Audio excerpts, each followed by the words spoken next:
Hi friends, in this video I will show you how to connect and use AirPods on iPhone. So let's start the video without wasting any time.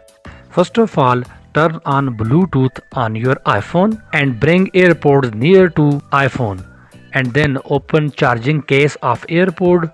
Now wait for a few seconds. Bluetooth will automatically detect nearest AirPods and a prompt will appear on your iPhone. If you are using AirPods Max, take them out from smart case. Similarly, a prompt will appear on your iPhone. Tap on connect depending on your AirPods model. You will see additional prompts like setting up, Hi Siri or special audio. Then tap on done. Your AirPods will be connected automatically with your iPhone.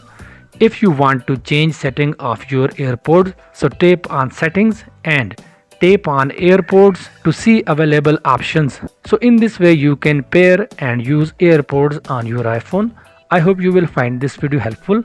Thanks for watching, and if you find any sort of trouble in doing this process, you can comment me. I will try my best to answer your comments.